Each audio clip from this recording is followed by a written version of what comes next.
I want to share something with you guys that I have learned that has been an absolute nightmare.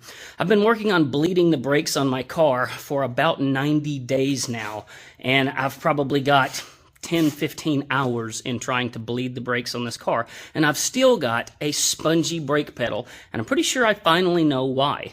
Let me start and let you know what I've got on the car. So this is a Detroit Speed independent front suspension system. That is a Wilwood Aero 6 6-piston 14-inch caliper on the front of the car. That's the caliper that basically Wilwood recommended for the car.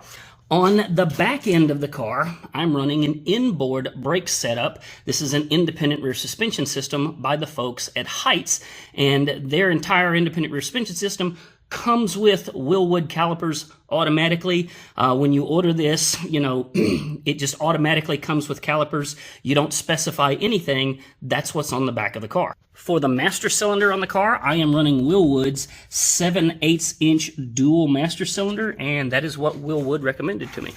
Inside the car, I am also running Wilwood's pedal assembly. Here's where things start to get a little bit screwy. I have bled the brakes on this car every way that you can possibly think of. I have spoken to Wilwood's tech line multiple times. They've given me different ideas. I have researched every way that every Tom, Dick, and Harry on the internet says to bleed the brakes on this car. And at the end of the day, I still have a spongy brake pedal. Here's a little shot where I stopped the car from about 30 miles an hour. And in this video, I am pressing the brake pedal as hard as I possibly can, and this is just simply as good as it stops. So there you go. I've got a Wilwood pedal box assembly, a Wilwood 7/8 master cylinder, giant front Wilwood brakes and giant rear Wilwood brakes, and the car stops like shit, but I think I finally know why. So I'm on the phone with tech support with Wilwood, and we're sitting here talking about why in the world the car has a spongy brake pedal. And the guy asks me, he says, "Ian, what rear caliper are you running on that car?" And I said, "Man, I mean, it's a 2-piston Wilwood caliper. It comes from Heights. It's all part of the kit." And he says, "Listen, call Heights. Find out what the model number on that caliper is." I said, okay, so I call Heights, I get the model number, I call Wilwood back, I give the model number to the tech guy, and he says, "Ian, you've got yourself a caliper that belongs on the front of the car." I'm like, the front of the car? This thing came with the Heights IRS, and Heights tells me that they've been building this system for 20 years and that it's worked fantastic on a million other cars. How could it possibly be that I have the wrong rear caliper on the car? He says to me, "Ian, you don't understand. That caliper that you've got there, it comes in one body with 3 different size pistons that you can get into it." And he said, "You've basically got yourself a caliper that is so big it belongs on the front of the car." He said, "You need a caliper with a smaller piston because you're sending too much fluid to the back of the car, and as a result, you're not getting enough fluid to the front of the car." So at that point, I call up Heights, the folks that make the independent rear suspension system and supply the brakes on this thing. And I says, "Guys, the folks over at Wilwood are telling me that you've supplied me with a caliper that belongs on the front of the car." Their response to that was, "Ian, we don't think we've sold you the wrong caliper, but for the sake of finding out and getting this thing straightened out, we're going to go ahead and send you the calipers that Wilwood is saying we should have sent you with the smaller piston." Let me show those to you. So here we are. This is the caliper that I just took off of the car. Notice how the pistons there are absolutely huge. Now, this brand new caliper is the one that Wilwood recommends that Heights just sent me. You'll notice that the pistons there are much, much smaller. Can you see the size differential between the two? So this is the one we're about to put on the car that is going to use less fluid, and as a result will allow more fluid to go to the front giant brakes where it's needed. All right, I got the smaller calipers on the car. Now it's time to go test the brakes and see how it stops. I'll bet you it stops way better.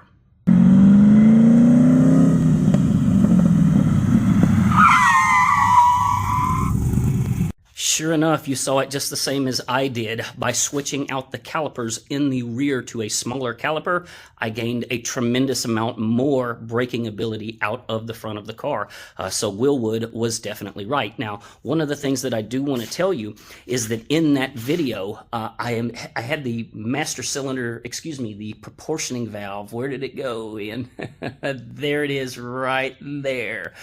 I had the proportioning valve spun all the way up counterclockwise, which gave me the least amount of rear brake. And so now I'm going to start cranking that thing clockwise, going down until I get the right amount of rear brake that I want. What you don't want is so much rear brake that you lock up the back end of the car, because if you do that, when you brake and you lock up all the four tires, it doesn't go straight anymore. So you don't want the rears to lock up. It's okay for the fronts, but not the rears. So here's the conclusion in all of this. We figured out that Wilwood was right, but that doesn't necessarily mean that Heights was wrong. You've got to kind of keep in mind that when Heights sells you that independent rear suspension system that comes with brakes, they have no idea what front brakes you're running. They don't know what master cylinder that you're running. So what you don't want to do is what I did. You don't want to run off and buy your independent front suspension system and brakes from supplier A, get your rear suspension and brakes from supplier B, and then go get the pedals and the master cylinder from supplier C, which is essentially what I've done. My advice to you, what I have learned, is that when you go to buy this stuff, you need to call the manufacturer first and make sure that you put together an entire kit that works together. Don't just go buy all of this stuff separately and hope that it works together, because in my case, it damn sure didn't. So that is my advice to you, is size all of this stuff together. If I had to do this over again, I would have called Heights and said, hey, listen, when you send me that independent rear suspension system, supply it with this particular caliper that Wilwood recommends. But unfortunately, I didn't know that at the time. One other quick silly thing that I want to share with you. When I was trying to figure out how to bleed the brakes on this car, the Wilwood tech guy asked me, he said, what size wrench are you using to bleed those calipers?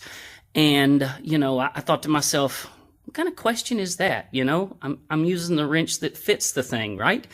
And he said, no, you don't understand. I have to know what size wrench you're using. So I went and I looked and I told him what size it was. And he goes, yeah, you're using the wrong wrench. And I'm like, that's the craziest thing I've ever heard. So anyways, he explains to me that what I'm actually doing was I was breaking this loose right here, this bushing, this brass looking bushing, instead of the bleeder. Can you see it right there? Instead of the bleeder. So make sure that when you're doing your bleeding that you're breaking the bleeder loose, not the bushing loose.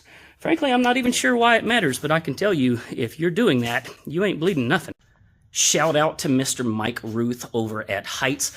I really appreciated this in that I bought that independent rear suspension system probably 3 years ago. And so when I call them up on a 3-year-old sale and say, hey, I think I got supplied with the wrong calipers on this thing, I was very thankful to find that they said, okay, Ian, don't worry about it. We'll make it right.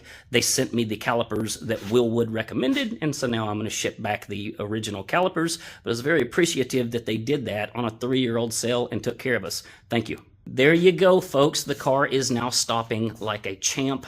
I learned quite a lot here that I was happy to be able to share with other folks, so hopefully this saves a lot of other people out there from making some of the same mistakes that I did. Saves you some time, saves you some money. We'll see. Anyways, appreciate you guys watching. If you want to follow along on this channel, hit the subscribe button, thumbs up, all of that good stuff. I appreciate that very much when folks do that for my channel. You guys have a great weekend. Take care.